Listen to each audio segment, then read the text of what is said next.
Team India 2026-27 సీజన్కు సంబంధించిన home స్కెడ్యూల్ను భారత cricket control board గురువారం విడుదల చేసింది. వెస్టిండీస్, శ్రీలంక, జింబాబ్వే, ఆస్ట్రేలియా జట్లు భారత్లో పర్యటించనున్నాయి. మొత్తంగా 22 మ్యాచ్లు జరగనున్నాయి. ఇందులో 9 వన్డేలు, 8 టీ20లు, 5 టెస్టులు ఉన్నాయి.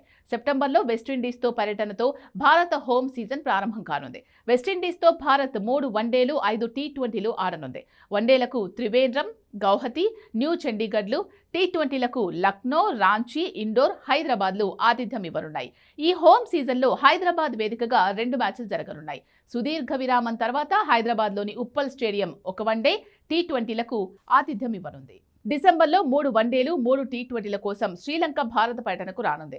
డిసెంబర్ 13 నుంచి 27 వరకు భారత్, శ్రీలంక మధ్య టీ20 వన్డే సిరీస్లు జరగనున్నాయి. వచ్చే ఏడాది జనవరిలో 3 వన్డేల సిరీస్ కోసం జింబాబ్వే భారత పర్యటనకు రానుంది. బార్డర్ గవాస్కర్ ట్రోఫీ కోసం ఆస్ట్రేలియా జనవరి 21 నుంచి ఫిబ్రవరి 27 వరకు భారత పర్యటనకు రానుంది. ఇరు జట్లు మొత్తం 5 మ్యాచ్లు జరగనున్నాయి. హైదరాబాద్ వేదికగా వెస్టిండీస్తో ఒక టీ20, జింబాబ్వేతో ఒక వన్డే మ్యాచ్ జరగనున్నాయి. ఇదిలా ఉంటే టీమిండియా స్టార్ బ్యాటర్లు రోహిత్ శర్మ, విరాట్ కోహ్లీ ప్రస్తుతం వన్డేలోనే కొనసాగుతున్నారు. ఈ క్రమంలో భారత్ సిరీస్ స్కెడ్యూల్ అనగానే అభిమానులు కళ్లన్నీ వన్డే సిరీస్ పైనే ఉంటున్నాయి.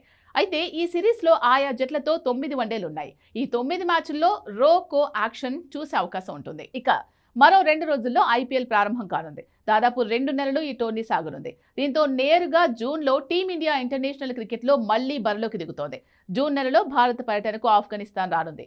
ఆఫ్ఘాన్ ఈ పర్యటనలో భారత్తో ఒక టెస్ట్, 3 వన్డేల సిరీస్ ఆడనుంది. ఈ సిరీస్ ముగిసిన తర్వాత టీమిండియా ఇంగ్లాండ్ పర్యటనకు వెళ్తుంది. అక్కడ ఆతిథ్య ఇంగ్లీష్ జట్టుతో భారత్ తొలుత 5 టీ20 మ్యాచ్ల సిరీస్ ఆడనుంది. జూలై 1న ఈ సిరీస్ ప్రారంభం కానుంది. తర్వాత భారత్ ఈ టూర్లో 3 మ్యాచ్ల వన్డే సిరీస్లో ఆడనుంది.